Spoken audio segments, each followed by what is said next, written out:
Next topic is EMF of a cell.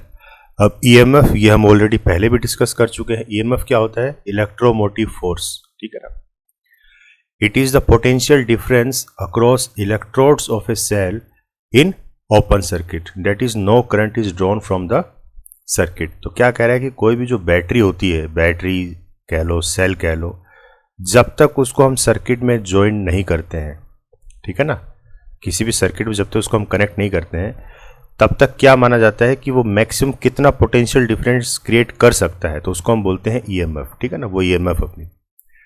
अब जैसे इसको हम सर्किट में कनेक्ट करते हैं किसी भी लोड के अक्रॉस, ये आर मान लीजिए कोई लोड है, तो इस लोड के अक्रॉस जो पोटेंशियल ड्रॉप होता है वो अपना आता है फिर V, ठीक है ना, पोटेंशियल ड्रॉप आ गई। So it is the work done in moving a charge against the external resistance of the circuit and against the internal resistance of the cell। अब ये क्या कहना चाह रहा है कि दो कारण हैं, ठीक है। ये कहानी समझ में आई भाई? कोई भी सेल है, अगर सर्किट में कनेक्ट नहीं करोगे तब तो वो क्या दे रहा है अपने को? ईएमएफ दे रहा है, ठीक है ना। और जैसे उसको हम सर्किट में कनेक्ट कर देते हैं तो उस लोड के अक्रॉस वो पोटेंशियल डिफरेंस जनरेट करते हैं, इसको हम V से डिनोट करते हैं। दूसरा, आपने हमेशा ये नोटिस किया होगा कि कोई भी पेंसिल सेल है, ठीक है, उसको आप मार्केट से खरीद के लाओ, एक बार आप उसको किसी घड़ी में या किसी रिमोट में डाल दो, ठीक है ना, 5 मिनट 10 मिनट के लिए उसको डाल दो और फिर उसको निकाल के रख दो। जब आप साल 2 साल बाद, जब 6 महीने बाद जब उसको संभालोगे आप उस सेल को, तो उसकी जो लाइफ है वो खत्म हो चुकी होगी या फिर कम हो चुकी होगी, यानी कि वो पड़े पड़े ही एग्जॉस्ट हो जाता है। ऐसा क्यों? क्योंकि हमने तो कहीं कनेक्ट किया ही नहीं था उसको, हमने तो निकाल के रखा होता है इस चीज, तो फिर वो एग्जॉस्ट कैसे हो गया? या फिर इसको ऐसे समझिए कि गाड़ी के अंदर कोई बैटरी है, फुल्ली चार्ज्ड है, नो डाउट, और गाड़ी को हमने पिछले 1-1.5 साल से चलाया नहीं, तो होगा क्या? जो बैटरी है वो धीरे धीरे एग्जॉस्ट हो जाएगी, मतलब डिस्चार्ज हो जाएगी। क्योंकि हम लोग क्या देखते हैं कि हमेशा पोटेंशियल किसके अक्रॉस डिस्चार्ज होगा? लोड के अक्रॉस। तो हमने जब लोड दिया ही नहीं है तब भी बैटरी आपकी ड्राई हो रही है या डिस्चार्ज हो रही है। इसका मतलब यह है कि कहीं ना कहीं बैटरी के अंदर कुछ ना कुछ रेजिस्टेंस होती है और उसी रेजिस्टेंस के अक्रॉस वो धीरे धीरे धीरे धीरे डिस्चार्ज होता रहता है। इसी रेजिस्टेंस को हम क्या बोलते हैं? Internal resistance. और ये रेजिस्टेंस प्रोवाइड कौन करता है? बैटरी के अंदर जो इलेक्ट्रोड्स होती हैं, ठीक है ना, जो उसके अंदर इलेक्ट्रोलाइटिक सोल्यूशन होता है, वो सोल्यूशन ये इंटरनल रेजिस्टेंस प्रोवाइड करता है और उसी के अक्रॉस जो है आपकी बैटरी कंटिन्यूअसली डिस्चार्ज होती रहती है। तो अब इस रेजिस्टेंस को शो कैसे करेंगे हम? तो हम क्या करते हैं, बैटरी के साथ में एक रेजिस्टेंस और लगा देते हैं छोटी सी, जिसको नाम दे देते हैं स्मॉल r। जैसे इस सर्किट डायग्राम में देखिए आप, ये तो अपनी ईएमएफ है और इसके बगल में हमने एक स्मॉल रेजिस्टेंस लगा दी, स्मॉल r, ठीक है ना। तो ये r क्या है? आपकी इंटरनल रेजिस्टेंस है, ठीक है ना, इस बैटरी की इंटरनल रेजिस्टेंस है। अभी इस बैटरी को हमने R, इस लोड के अक्रॉस हमने कनेक्ट कर दिया,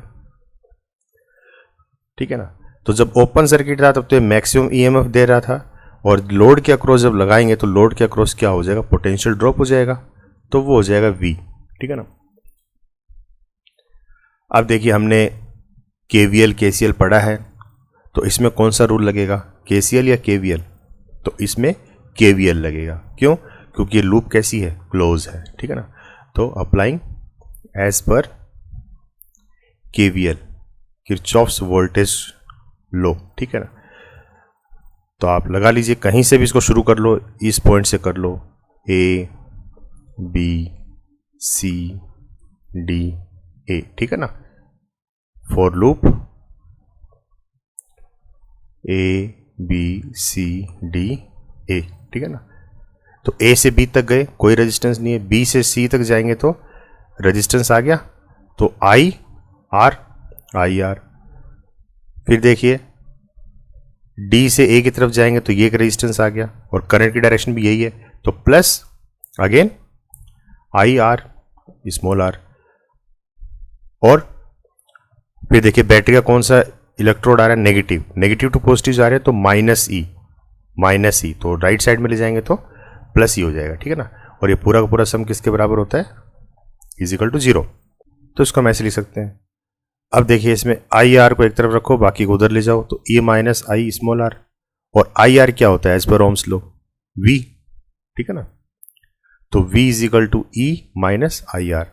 तो अब ये क्या है, क्या समझ में आता है इससे आपको, v क्या है, पोटेंशियल ड्रॉप है अक्रॉस लोड, e ईएमएफ है ओपन सर्किट में जो मैक्सिमम पोटेंशियल दे सकता है, माइनस आई आर। तो मान लीजिए कि जब आपने लोड में कनेक्ट नहीं किया था उस वक्त आपकी जो ईएमएफ थी, फॉर एग्जांपल ले रहा हूं मैं, मान लीजिए उस वक्त इसकी जो पोटेंशियल था या मैक्सिमम जो ईएमएफ थी वो थी 5 वोल्ट, ये 5 वोल्ट की कोई बैटरी है, ठीक है ना। और जब आप इसको लोड के अक्रॉस कनेक्ट करते हैं तो इस 5 वोल्ट में देखिए कुछ फैक्टर आपका कम हो रहा है, ठीक है ना, कुछ फैक्टर आपका माइनस हो रहा है ना। इसका मतलब जो V है वो आपकी क्या आएगी, लेस देन 5 वोल्ट आएगी कि नहीं आएगी, क्योंकि 5 वोल्ट में जो कुछ फैक्टर तो आपका इंटरनल जो रेजिस्टेंस है उसी के अंदर खप जाएगा, ठीक है ना, तो कुछ ना कुछ कमी आएगी। तो इसीलिए मैं आपको पहले भी देखो मैंने एक बार कहा था जब हमने डिस्कस किया था डिटेल में ईएमएफ और पोटेंशियल डिफरेंस, तो मैंने आपको कहा था कि पोटेंशियल डिफरेंस जो है हमेशा कम होता है, स्लाइटली कम होता है एज कंपेयर टू ईएमएफ, ठीक है ना। तो वो इसीलिए कहा था मैंने, तो पोटेंशियल डिफरेंस हमेशा कम होगा as compare to EMF of a cell. क्यों, क्योंकि कुछ फैक्टर जो है वो इंटरनल रेजिस्टेंस की वजह से कम हो जाता है। क्लियर। तो battery gets discharge over a passage of time due to this internal resistance, और इसी इंटरनल रेजिस्टेंस की वजह से जो है बैटरी जो है कुछ टाइम के बाद डिस्चार्ज हो जाती है, भले ही आप उसको यूज करो या ना करो। Across which potential drop across, क्यों, क्योंकि इस इंटरनल रेजिस्टेंस के अक्रॉस भी पोटेंशियल ड्रॉप होता है ना भाई। ये भी आई आर क्या है, पोटेंशियल ही है ना, तो यहां पे भी तो वी ड्रॉप हो रहा है, कुछ ना कुछ तो पोटेंशियल ड्रॉप होगा, ठीक है ना। तो वही कहना चाह रहे हैं। तो internal resistance of a cell ये है क्या बेसिकली, और किस वजह से आती है ये बैटरी के अंदर, तो it is the resistance offered by the electrodes and the electrolytic medium of the cell. तो सेल जिस मीडियम से बनता है उसके अंदर जो इलेक्ट्रोलाइटिक मटेरियल यूज होता है, जो इलेक्ट्रोड्स उसमें यूज होते हैं, उनके वजह से किसी भी बैटरी के अंदर ये मान लीजिए आपके इलेक्ट्रोड्स हैं, ठीक है ना, ये पॉजिटिव मान लो, नेगेटिव मान लो, तो बैटरी के अंदर ये इलेक्ट्रोलाइटिक सोल्यूशन होता है इसके अंदर, ठीक है ना, इलेक्ट्रोलाइटिक सोल्यूशन। और इसके अंदर आपके आयंस मूव करते हैं, ठीक है ना, पॉजिटिव और नेगेटिव आयंस होते हैं इसमें, पॉजिटिव और नेगेटिव आयंस मूव करते हैं। तो मीडियम कैसा है उस पर डिपेंड करता है, ठीक है ना, कि वो आयंस कितने स्मूथली फ्लो कर रहे हैं। अगर स्मूथली फ्लो कर रहे हैं इसका मतलब इंटरनल रेजिस्टेंस कम है, और अगर उनको डिफिकल्टी हो रही है फ्लो होने में इसका मतलब इंटरनल रेजिस्टेंस ज्यादा है, ठीक है ना। तो उसके ऊपर डिपेंड करता है वो। दूसरा, टाइप ऑफ इलेक्ट्रोड्स कौन सी हैं, ठीक है ना,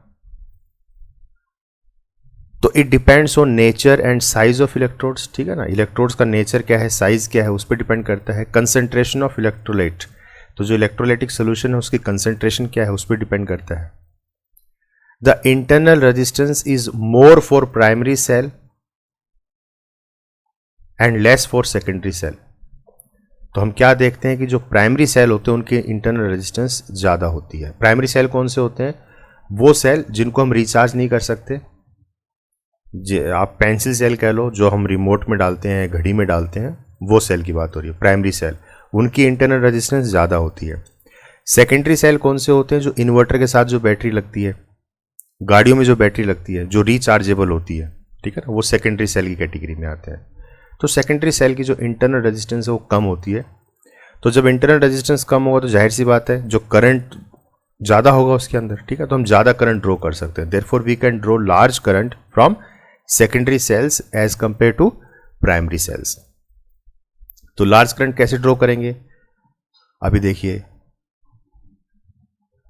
इस एक्सप्रेशन में जो पीछे इक्वेशन आई थी is equal to I R plus I r, इसमें देखिए करंट इस फॉर्म इस तरीके से लिख सकते हैं E upon R plus r. तो ये क्या है आर, ये इंटरनल रेजिस्टेंस है। तो इंटरनल रेजिस्टेंस जितनी ज़्यादा होगी करंट उतना ही कम होगा। तो प्राइमरी सेल के अंदर करंट कम होता है, क्यों? क्योंकि इंटरनल रेजिस्टेंस ज़्यादा होती है। जबकि सेकेंडरी जो सेल होते हैं उसके अंदर इंटरनल रेजिस्टेंस कम होगी, तो डिनोमिनेटर का फैक्टर जितना कम होगा न्यूमरेटर ये उतना ही ज़्यादा रहेगा, तो करंट की वैल्यू उतनी ज़्यादा हमें मिलती है। Primary cell which cannot be recharged, that is the electrochemical reactions occurring in the cell is not reversible। ठीक है ना, तो प्राइमरी सेल को हम रिचार्ज नहीं करते हैं क्योंकि जो उनके इलेक्ट्रोकेमिकल जो रिएक्शन होता है इलेक्ट्रोड्स के बीच में वो इरिवर्सिबल, उसको हम रिवर्स नहीं कर सकते हैं। ठीक है ना, आपने देखा होगा पेंसिल सेल एक बार एग्जॉस्ट हो जाए तो हम उसको फेंक देते हैं, दोबारा उसको यूज नहीं करते हैं। जबकि सेकेंडरी सेल जो होते हैं the chemical reactions that generates the power when gone can be reversed by running a current into the cell, regenerating the chemical reactions। तो हम क्या देखते हैं कि जो सेकेंडरी सेल होते हैं वो रिचार्जेबल बैटरी होती हैं, एक बार एग्जॉस्ट हो जाए तो दोबारा से हम उनको सप्लाई देकर चार्ज कर सकते हैं। ठीक है, तो इनकी लाइफ भी अच्छी होती है, लॉन्ग लाइफ होती है। इनकी जो लाइफ होती है शॉर्ट होती है, शॉर्ट लाइफ, और इनकी जो लाइफ होती है लॉन्ग लाइफ होती है, लॉन्ग लाइफ होती है। Long life in the sense 4 to 5 years, और इनकी लाइफ होती है 6 months, 6 to 8 months। ठीक है ना, मैक्स टू मैक्स 12 months हो जाएगा, इससे ज़्यादा नहीं। और अगेन वो भी डिपेंड करता है कि आपकी कंजम्पशन रेट क्या है, कितना कंज्यूम कर रहे हो। Dear students, here I am providing you with the link of some important books which is going to be very helpful for you. You can purchase them directly from Amazon at a very reasonable rate.